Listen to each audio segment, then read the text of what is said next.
দেশের উন্নয়ন ও বিকাশের ধারা অব্যাহত রাখতে ও প্রধানমন্ত্রী নরেন্দ্র মোদীর হাতকে শক্তিশালী করতে আগামী নির্বাচনে জনগণের সমর্থন চাইলেন শিলচর লোকসভার বিজেপি প্রার্থী পরিমল শুক্লবৈদ্য। শুক্রবার ধলাইয়ে 6টি নির্বাচনী জনসভা করেন পরিমল শুক্লবৈদ্য।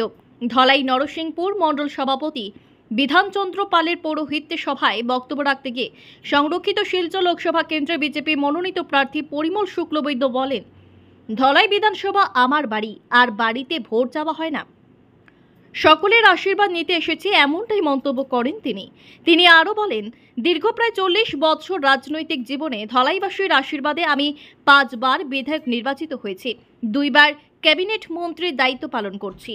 এবার দল সাধারণ নির্বাচনে প্রার্থিত্ব প্রদান করেছে। তৃতীয়বারের মতো নরেন্দ্র মোদীকে প্রধানমন্ত্রী হিসেবে শপথ গ্রহণে সকলের আশীর্বাদ কামনা করেন তিনি। শুক্রবার ধলাই বিধানসভা কেন্দ্রে 6টি জিপি সভায় অংশগ্রহণ করেন প্রার্থী পরিমল শুক্লবৈদ্য। এদিন সকাল 10 ঘটিকায় চান্নিঘাট গাঁও পঞ্চায়েত এলাকার ফ্রেঞ্চ নগর দুর্গাবাড়ি প্রাঙ্গণে এক সভা অনুষ্ঠিত হয়। পরে শেউড়ারতল, বিদ্যারতনপুর, জীবনগ্রাম, পানিভরা ও পুটিখালে নির্বাচনী জনসভায় অংশগ্রহণ করেন মন্ত্রী পরিমল শুক্লবৈদ্য। সভাগুলোতে বিজেপি সরকারের উন্নয়নমূলক কাজকর্ম তুলে ধরে বক্তব্য রাখেন কাছাড় জেলা বিজেপির কার্যকরী সদস্য ভূষণ পাল, সাধারণ সম্পাদক শশাঙ্ক পাল, মণ্ডল সাধারণ সম্পাদক প্রীতিশ চন্দ্র দাস, ধলাই বিধানসভা কেন্দ্রের ইনচার্জ গোলাপ রায়, জেলা ওবিসি মোর্চা সভাপতি কৃষ্ণ জীবন দেবনাথ প্রমুখ। Bureau report, daily Barak.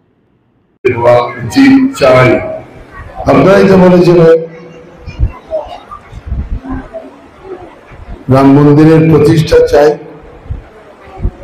আর যদি হয়েছে আপনারা ভারতবর্ষের প্রধানমন্ত্রী নরেন্দ্র মোদীকে এনেছিলেন বলে হয়েছে,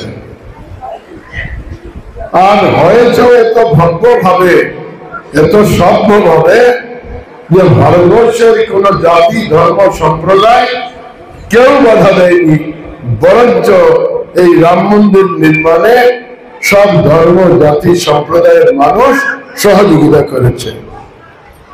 আর এই সহযোগিতা করেছে, আপনারা বলেছিলেন যে জাতি, ধর্ম, সম্প্রদায় সবাইকে নিয়ে এক সমৃদ্ধ রাষ্ট্র, এক আধ্যাত্মিক চেতনায়, এক অর্থনীতিতে শিক্ষিত সমাজে, সমাজ ব্যবস্থায় অভিমানী রাষ্ট্র নির্মাণ করার জন্য দল এখানে কোনো না কোনো জায়গায় সক্ষম হয়েছে, কোন বিভেদ ছাড়া, বিচ্ছেদ ছাড়া।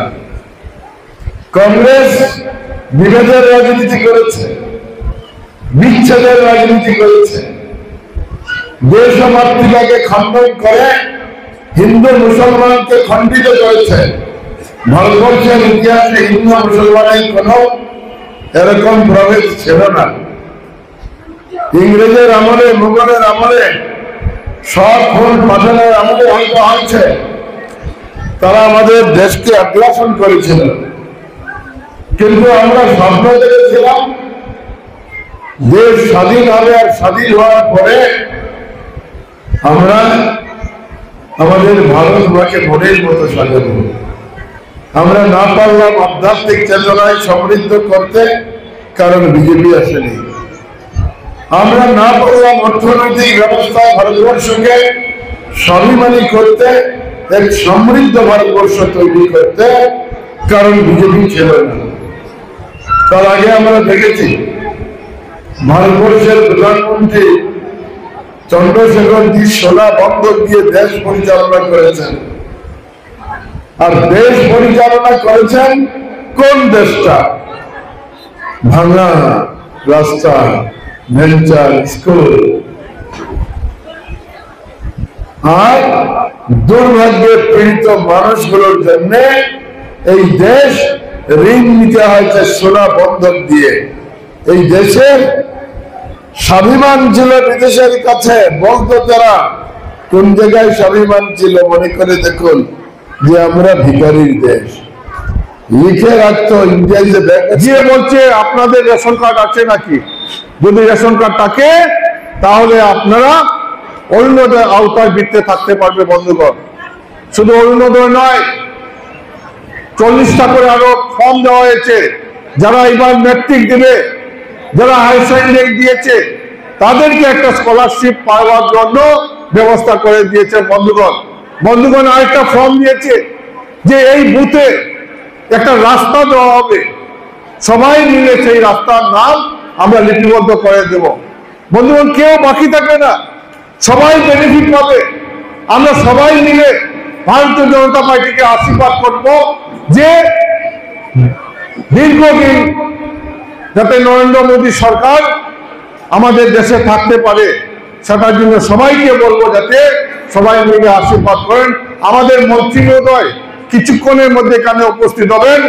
সবার মান যারা আছেন সবাইকে বলবো আপনারা সবাই উলুধ্বনি দিয়ে ওনাকে স্বাগতম জানাবেন, যাতে উনি আপনারা এই আশীর্বাদ পেয়ে যাতে আগামী দিনে দিল্লিতে গিয়ে আমাদের সুখে দুঃখে সাথী, সুখে দুঃখে কথা বলতে পারে। ভগবানের কাছে সেটা আপনারা প্রার্থনা করবেন যাতে ওনার শরীর ভালো থাকে, স্বাস্থ্য ভালো থাকে। সবাইকে পুনরায় আমার ভালোবাসা নিবেদন করে আমার বক্তব্য এখানে শেষ করছি। আমার সাথে সবাই বলবেন ভারত মাতা কি, ভারত মাতা কি, বন্দে বন্দে বন্দে। বিজেপি জিন্দাবাদ, বিজেপি জিন্দাবাদ। भारत माता की, भारत माता की।